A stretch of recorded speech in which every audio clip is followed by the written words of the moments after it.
Meus irmãos, abram comigo as suas Bíblias no Evangelho escrito por João, capítulo de número 5. Evangelho escrito por João, capítulo 5, a partir do primeiro versículo. Eu estarei lendo alguns versículos, irmãos, podendo, mantenha a Bíblia aberta. Capítulo 5, a partir do primeiro versículo, escrito está: Depois disso, havia uma festa dos judeus e Jesus subiu para Jerusalém. Ora, em Jerusalém, próximo ao mercado das ovelhas, há um tanque que é chamado em língua hebraica Betesda, o qual tem 5 alpendres, e neste jazia grande multidão de pessoas impotentes, cegos, mancos, impedidos, esperando o movimento da água. Por um anjo que descia em certo tempo ao tanque e agitava a água.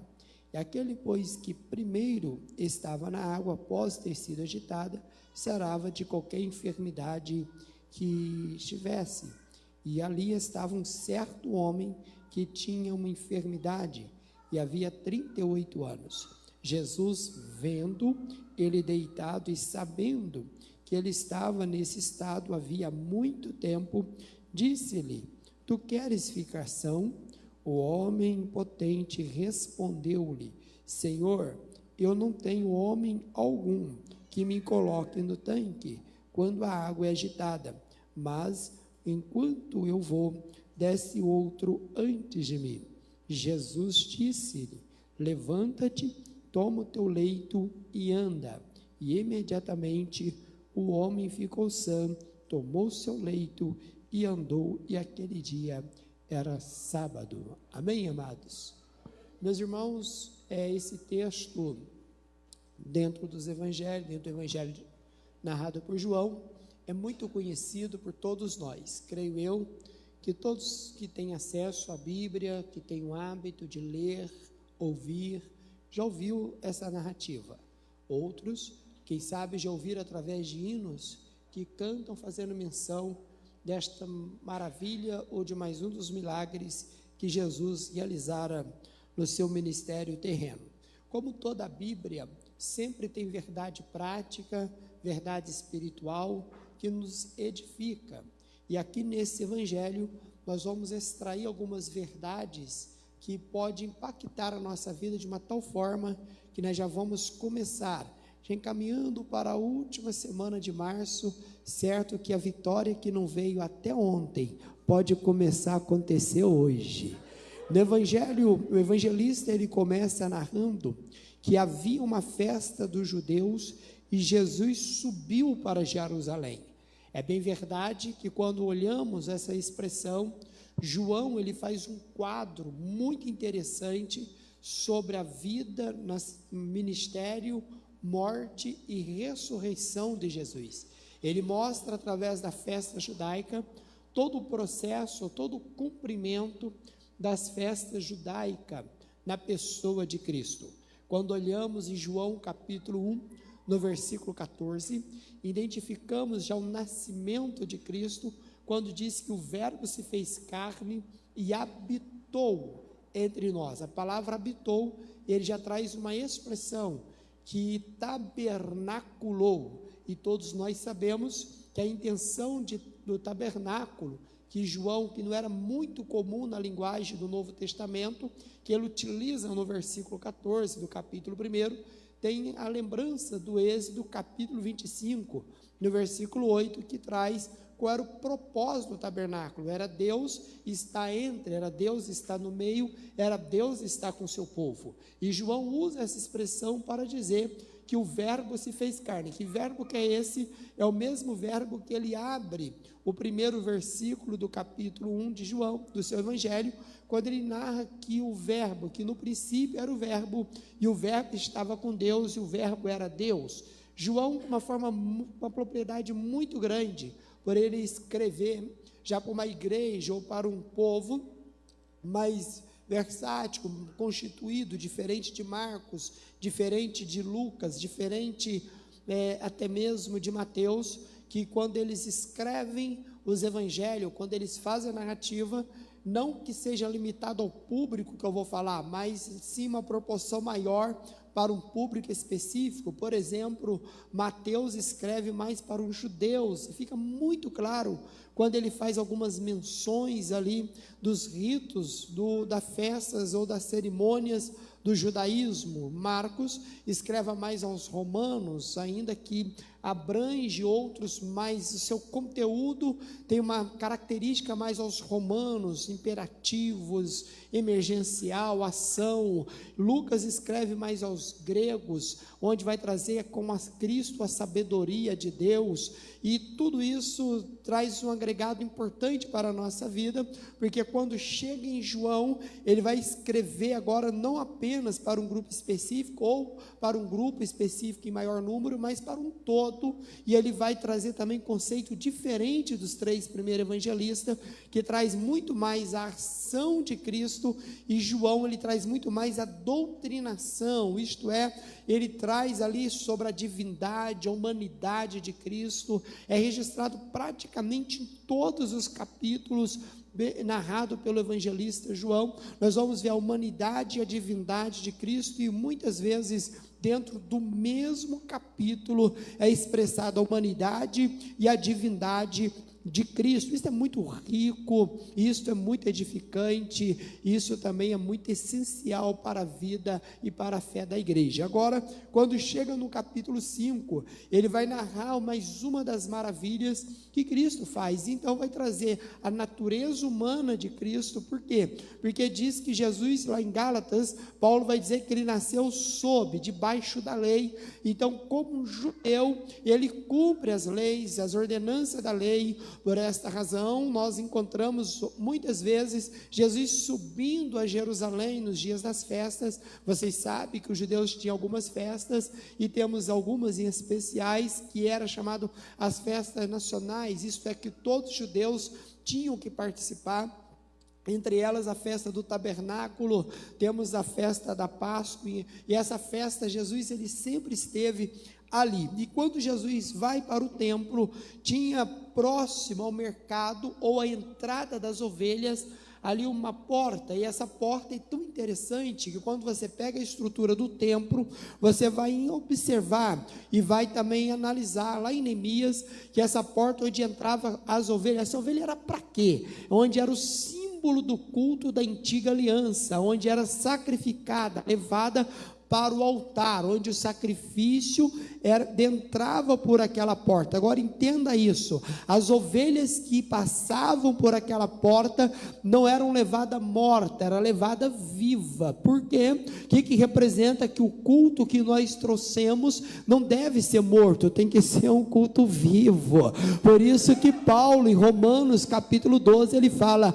apresentai vosso corpo como sacrifício vivo e agradável a Deus, que é o vosso culto racional. Então Paulo usa essa ilustração lembrando do culto da antiga aliança, e é justamente aonde Jesus vai passar. Agora olha que interessante, havia naquele lugar também um tanque chamado Betesda, e esse tanque, irmãos, era um lugar que foi constituído ao decorrer da história de Israel, porque vocês sabem disso, que algumas enfermidades que alguém obtinha impossibilitava deles participarem das festas. Então alguns enfermos eram colocados à beira desse tanque, que tinha aquela crendice, eles criam no milagre que ali acontecia naquele tanque, que um anjo descia, e João narra a crença desse povo, e é tão interessante isso, que o texto fala assim, que nesse jazia grande multidão de pessoas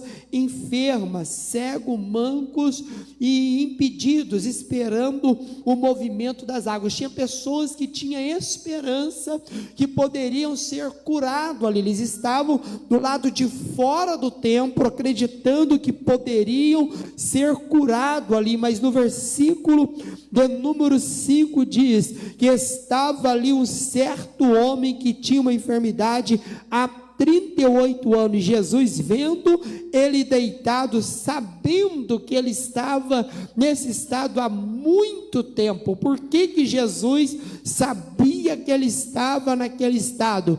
Simplesmente porque todo ano aquele homem era colocado ali, todas as festividades que tinha, aquele homem era colocado ali. Jesus tinha aproximadamente, nesse enredo, 32 anos de idade. Esse moço tinha 38 anos de sofrimento. Imagine a cena, todo ano Jesus subia para a festa. Jesus começou a frequentar as festas ou o templo já com 12 anos, segundo a cultura judaica, e aquele moço estava ali, e no versículos anteriores diz que os enfermos estavam esperançosos, mas o texto vai nos revelar que o tempo não foi amigo deste homem enfermo, o tempo não foi favorável a este homem enfermo, e o que o versículo anterior vai nos apontar, que eles tinham esperança. Quando Jesus chega diante desse homem enfermo, a sua esperança já estava acabada,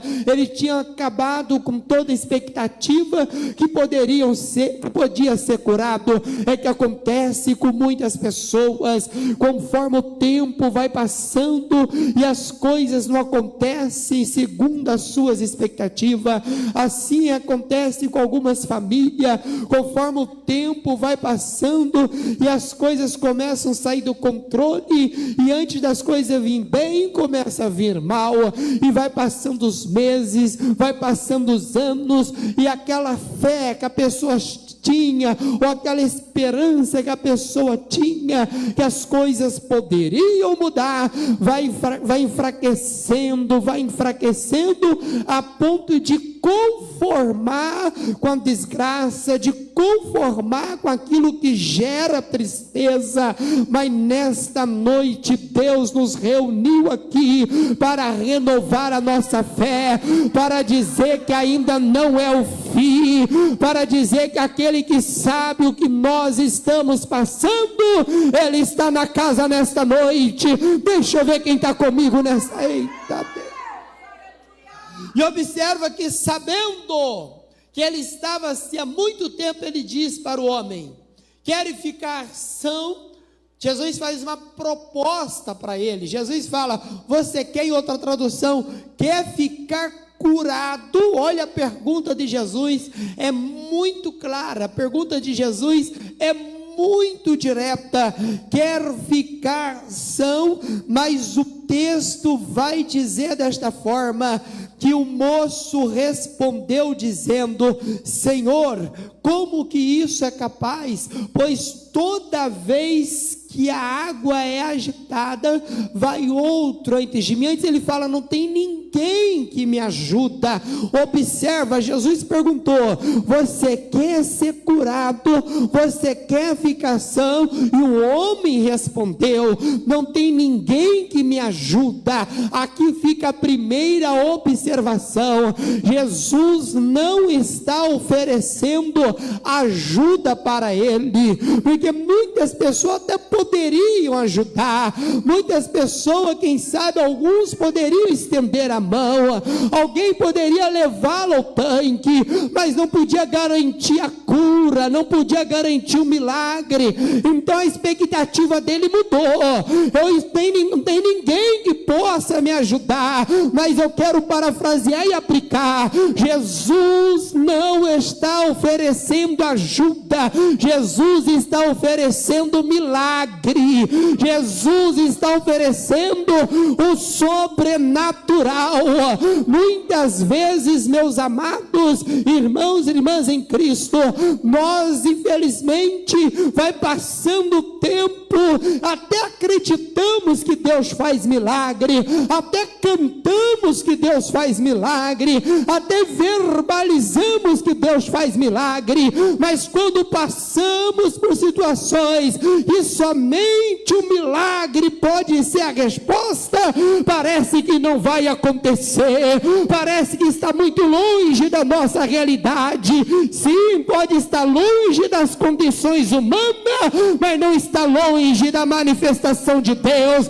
Deus ainda opera maravilhas, Deus ainda faz milagre, Deus ainda cura os enfermos, Deus ainda salva, Deus ainda liberta, Deus ainda restaura. Eu acho que você não entendeu não. Deus ainda pode fazer algo sobrenatural nas nossas vidas. Jesus oferece milagre para ele, e ele está tão decepcionado.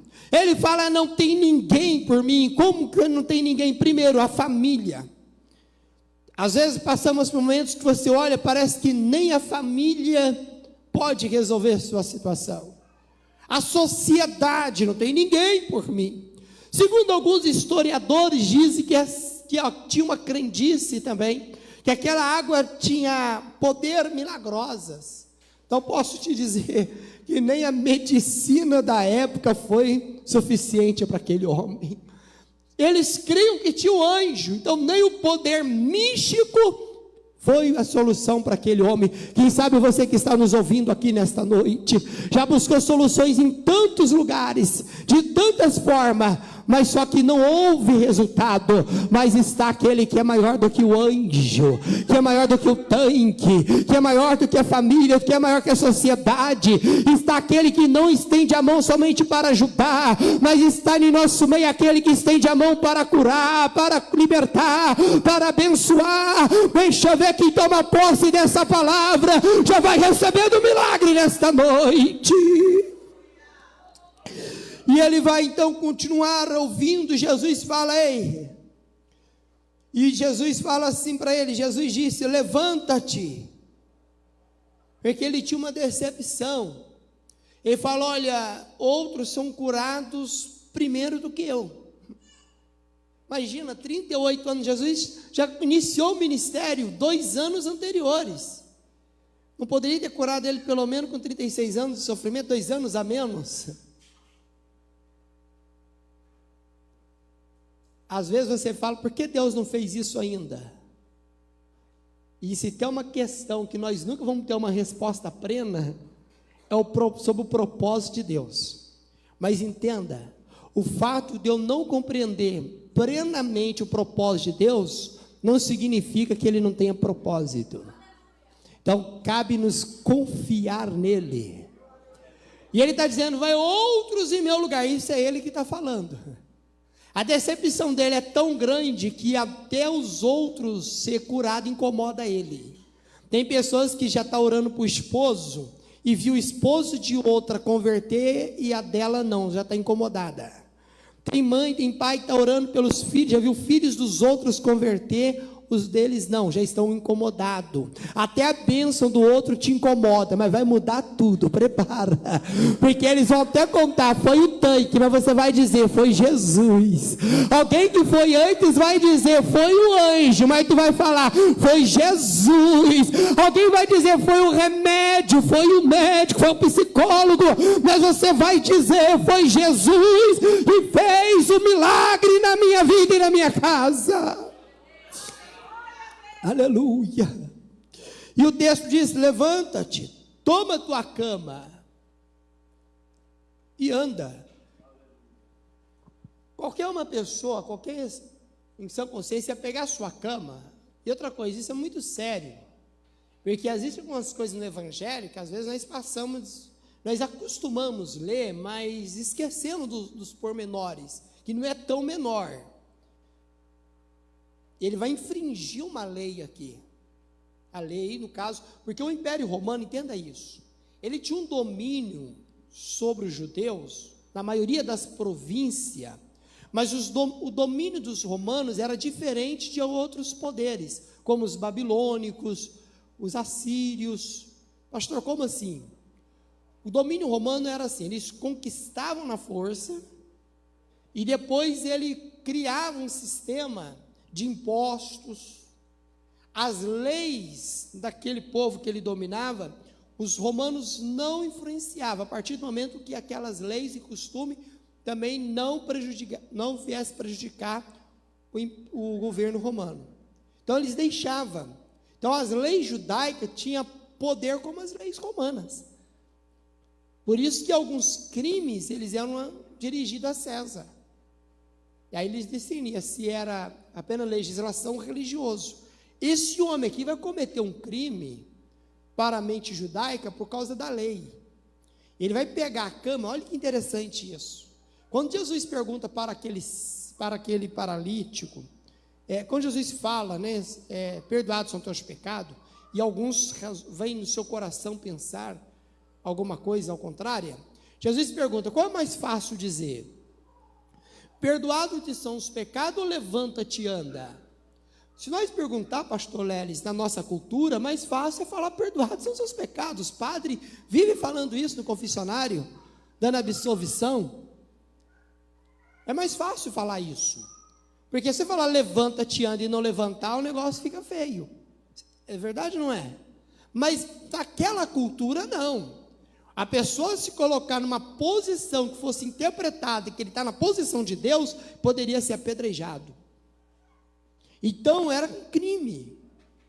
Quando Jesus fala para ele, levanta, toma a tua cama, Jesus está quebrando todos os paradigmas religiosos daquela época. Não que a lei era ruim, mas estava sendo muito mal interpretada naquele período. E Jesus fala, levanta a tua cama e anda. Qualquer um em sã consciência ia pegar a maca, ia para sua casa. Mas imagina 38 anos, aquele homem vendo o povo subindo para o templo. 38 anos vendo aquele povo subindo para o templo. E quando ele é curado, ele não vai para casa. Ah, já pegou, né? Porque tem muita gente, irmãos, que quando Deus abençoa, ele some do templo. Tem muita gente que quando Deus abençoa, ele some da igreja. Tem muita gente que quando está na prova, não para de vir na igreja. É o primeiro que chega, vem em todos os cultos. Ainda até liga, que se o pastor não estiver no culto, até liga. Ô pastor, estive no culto lá, não vi o senhor. Mas quando é abençoado, meu irmão, você encontra ele no Facebook, lá no shopping, na praia. Você encontra ele nos melhores restaurantes. Não é errado não, irmão. Pode ir nos melhores restaurantes, pode me convidar e pagar a conta que eu vou também. Não é errado não, entenda isso. A grande questão é, qual é a motivação que me trouxe aqui? Aquele homem poderia ir para qualquer outro lugar, porque agora ele está andando, mas ele vai para o templo. Parece que estou vendo aquele moço que foi curado do lado de fora do templo. Quando é curado, o texto diz que ele entra no templo. Parece que eu vejo o cego de Jericó. Quando ele é curado, Jesus fala, vai, mas ele não vai, ele não desce para Jericó, ele sobe para Jerusalém, porque quem é abençoado tem motivo de chegar na casa de Deus para agradecer. Deixa eu ver quem já é abençoado aqui. Oh, aleluia, aleluia. E nós somos gratos porque podemos estar aqui. E esse moço vai para o templo, mas é tão interessante que tem uma revelação no texto, que diz assim, o versículo de número 14, fala assim, depois Jesus encontrou no templo, versículo 12 e 13, então perguntaram para ele, quem é o homem que te diz, toma o teu leito e anda? Olha o que ele respondeu, e o que fora curado não sabia quem era. É a característica, o perfil da nossa sociedade. Sabe que Jesus faz, mas muitos não sabem quem ele é. Vou repetir. Porque tem gente que acha que Jesus é milagreiro. Tem gente que acha que Jesus é apenas milagre, nem apenas, não existe apenas, ele não é milagreiro. Jesus é Senhor.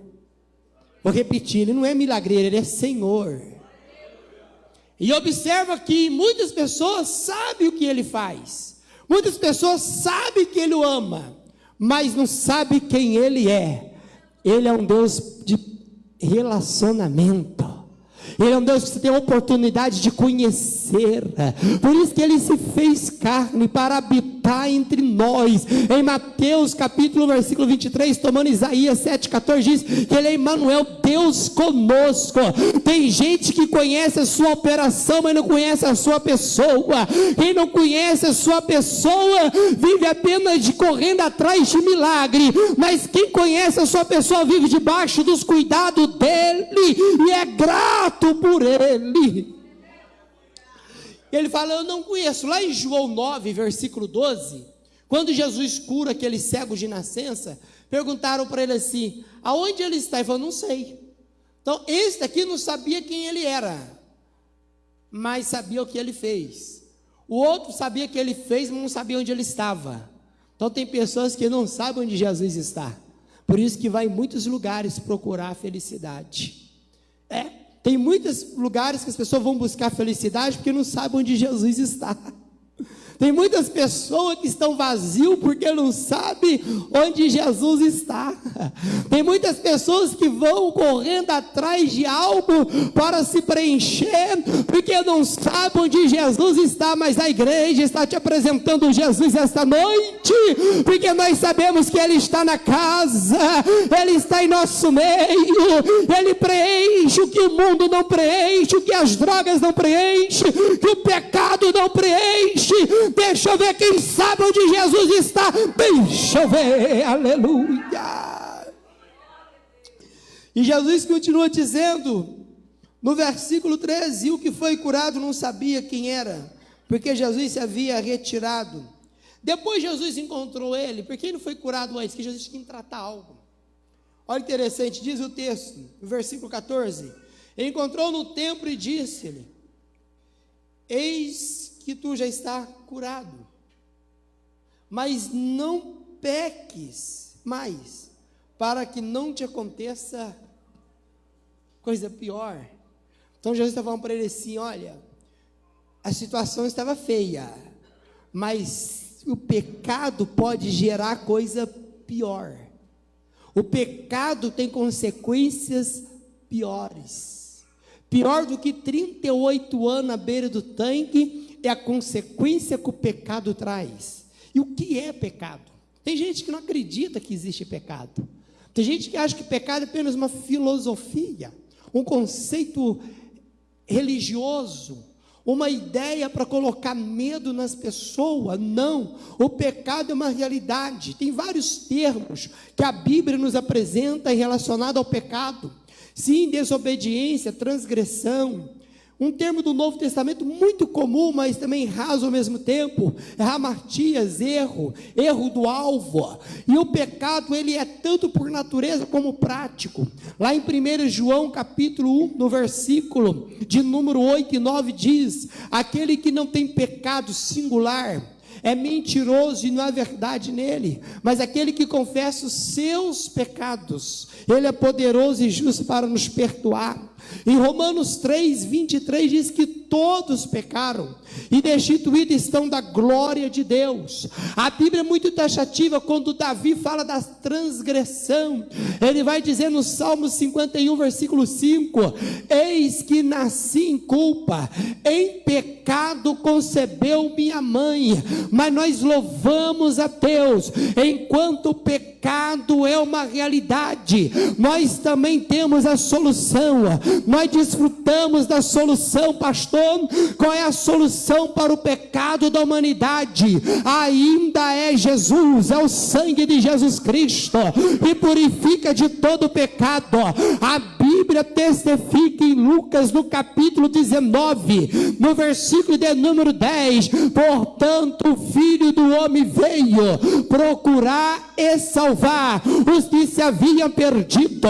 Meus amados e queridos irmãos, aquele homem foi curado de um mal físico, mas ele foi restabelecido do mal espiritual. Isto é igreja, porque Jesus cura o espírito espírito, a alma e o corpo. E nesta noite eu creio que Ele está liberando cura nesta casa. Ele cura corpo físico, Ele cura a tua alma, Ele cura a sua necessidade de Deus, Ele sana a necessidade de Deus. Quem sabe você está pensando aí, mas eu sou tão pecador, eu sou tão errante, eu sou tão falho. Não tem um pecado que é maior do que a graça, do que a bondade, do que o amor, do que a benevolência do nosso Deus. E ainda te digo que não há um pecador arrependido que Deus rejeita, que Deus despreza.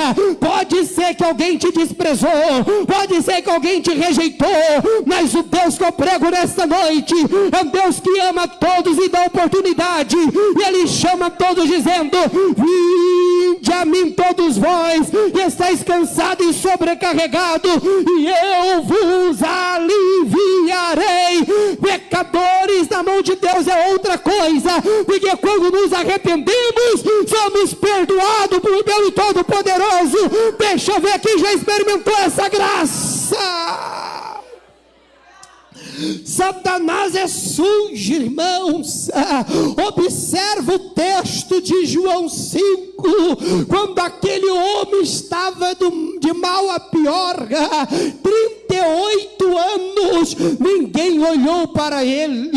Ele vai dizer: não tem ninguém por mim, ninguém dava atenção para ele, as pessoas passavam por ele, ninguém julgava ele, deixaram ele lá, largaram ele lá, todas as festas, todo ano, quem sabe era até parente que levava aquele homem na beira do tanque, deixava aquele homem e ia para o templo. Ninguém olhava para ele, ninguém ajudava ele, mas só foi Jesus tocar nele, só foi Jesus levantar ele, só foi Jesus curá-lo, só foi Jesus abençoar. Alguém se incomodou, alguém se incomodou. É assim que acontece quando Jesus te toca, quando Jesus te levanta, quando Jesus te abençoa, quando Jesus te cura. Pode ter certeza que alguém vai se incomodar, alguém vai se incomodar, mas não é seu vizinho não, não é seus familiares não. No mundo espiritual, a Bíblia testifica em 1 Pedro capítulo 5 no versículo 8: sede sobre vigilante, porque o vosso adversário, o diabo, anda ao vosso derredor, rugindo como um leão. Olha bem, em Efésios no capítulo 6, no versículo 12 está escrito que a nossa luta não é contra sangue, contra carne, mas é contra potestade, principados, contra as hostes da maldade espalhado nos ares. Quando estávamos caídos no pecado, quando estávamos caídos na miséria, Satanás estava nem aí para você, os demônios estavam nem aí para você. Nós já éramos dele, nós pertencíamos a ele, mas quando Deus nos levantou, quando Deus nos salvou, quando Deus nos curou, o inimigo se levanta, ele quer tentar manchar a tua vida, ele quer tentar te indignificar, te humilhar, mas Deus já te tirou do estado de humilhação. Então levante a tua mão comigo assim e dê um brado de glória. Ninguém olhava para este homem, só foi Deus o levantar. Alguém fala assim: eu vou orar com você. Olha, pastor, antes de eu ser crente era melhor. E como? Eu não passava por tanta luta como eu passo agora. Não, você não entendeu o mistério. É que antes de você ser crente, você andava na mão do capiloto. Ele te manipulava. Ele te manipulava. Quando vinha as provas, você xingava palavrão, você bebia cachaça, outros iam para as drogas. Tinha uns que até adulteravam, irmão. Ele disfarçava no meio dos problemas. Outros não iam para nada disso, mas era deprimido, angustiado, depressivo. Era uma desgraça, irmão. É a beira do tanque. tanque. Estava lá, e um dia Jesus chegou. Um dia Jesus chegou. Jesus te curou, Jesus te levantou. Aí você não adultera mais. Você saiu dessa depressão, dessa angústia. Olha que maravilha. Jesus tirou as palavras top da tua boca, te deu paciência, te deu domínio próprio. Você acha que o inferno vai ficar alegre? Não. Ele vai fazer de tudo para impedir você de crescer. Aí você entrou no templo com a maca nas costas, e Satanás está dizendo: não, a posição não é a maca, não é você carregando a maca, é você sendo dominado por ela. E Jesus está dizendo: eu já te libertei dela, eu já te libertei dela, eu já te libertei dela. Oh, aleluia. Ninguém olhava para aquele homem. É assim no mundo espiritual. Se o inimigo se levanta, se o inimigo se posiciona contra nossas vidas, é porque estamos no caminho certo. Uma certa feita, nós fomos orar para uma pessoa e caiu lá alguém demoniado, e aquele espírito falava assim: eu não gosto de você. Aí o irmão queria conversar com o capiloto, com o encardido, com o nhanhá. Falei: não, tem nada com ele. Bom que ele não gosta de nós. Pior seria se ele falasse: eu sou teu amigo. O inimigo não é teu amigo. Quando você estiver carregando a maca, quando você estiver trazendo um sinal que o Senhor Jesus te perdoou, que o Senhor Jesus te curou, que o Senhor Jesus te abençoou, ele vai fazer de tudo para atrapalhar a sua alegria. Ele vai fazer de tudo para te jogar na beira do tanque. Mas você vai dizer: da beira do tanque eu já saí, da beira do tanque eu já saí. Jesus já me tirou, Jesus já me tirou. Fique em pé, fique em pé, fique em pé, fique em pé adorando, fique em pé glorificando, fique em pé exaltando. Aleluia. Agora parece que vejo a cena. Parece que vejo a cena. Irmão, imagina. Aquele homem estava sem esperança no tanque. Permita-lhe fazer uma analogia aqui. Imagina o culto da beira do tanque como era. Era de percepção. Um contando para o outro: quantos anos você está enfermo? Ou quem sabe alguém dizendo: olha, eu não acredito em Deus, porque eu já estou aqui há muito tempo e nada aconteceu comigo. Quem sabe na beira do tanque alguém vai dizer: olha, eu tinha saúde, eu tinha dinheiro, eu tinha família. Lembro daquela mulher do fluxo de sangue. O texto diz que ela gastou tudo que ela tinha, porque é isso, irmão, que vai acontecer com aquelas pessoas que estão no culto do tanque. Ele tem perdido a saúde, tem perdido a finança, tem perdido a família. Quem sabe aquele culto era um culto fúnebre, era um culto da derrota, era culto de ação e desgraça. Mas Deus mudou o culto daquele homem. Pastor, como assim? Ele saiu do culto de derrota, ele saiu do culto de miséria, ele saiu do culto de ação e desgraça, e ele vai entrar no templo agora, e alguém vai perguntar para ele: ei, não perguntou quem curou, perguntou quem mandou carregar a maca, porque quem não sofre o que você sofre não faz a ideia do que você passou. Tem pessoa que até vai criticar porque você está cantando, porque você vem no culto todos os domingos, porque você participa do departamento da igreja, porque você dá glória a Deus alto. É porque não teve no tanque que você teve, é porque não passou o que você passou, é porque não chorou o que você chorou. Então não preocupa com esse não, é quem não te ajudou e vai te questionar. Mas Jesus está falando: vai, deixa criticar, caminha, deixa criticar, dá glória, deixa criticar, vai servindo, deixa criticar, vai adorando. Cadê os adoradores? Cadê os adoradores? Deixa você adorar agora, vai adorando, adore, faça barulho de adorador nesta noite. Eu quero orar com você, eu quero orar com você. Você sabe o tanque que Jesus te tirou, você sabe o período de tempo que você ficou na beira do tanque, esperando por um milagre. Nada aconteceu, mas está aqui aquele que é maior do que o tanque, está aqui aquele que é maior do que o anjo, Está aqui aquele que é maior do que a água agitada. Está aqui aquele que é maior do que as pessoas. Está aqui o nosso Senhor e Salvador Jesus Cristo. E você precisa de um milagre, somente um milagre. Anjo não faz milagre. Anjo não faz. O anjo pode até movimentar as águas, mas não pode fazer milagre. Mas Jesus ainda faz milagre. E você precisa de um milagre. Saia do seu lugar rapidamente. Nós vamos orar por você agora. Eu creio que você crê também. Quantos acreditam em milagre? Dê um sinal assim, diga amém. Saia do seu lugar, venha. Isso, mas já vem adorando. Essa maca vai ficar para trás. Nós já vamos orar, vem. Vem trazendo um milagre que precisa na sua casa, na sua família. Aleluia. Aleluia, nós já vamos orar. Tu tem sido tão bom pra mim. Vem.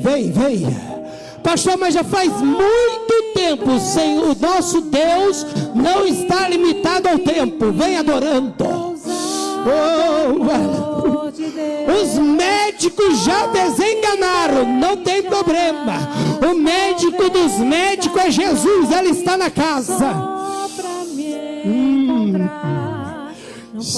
Pastor, mas os advogados deu causa perdida.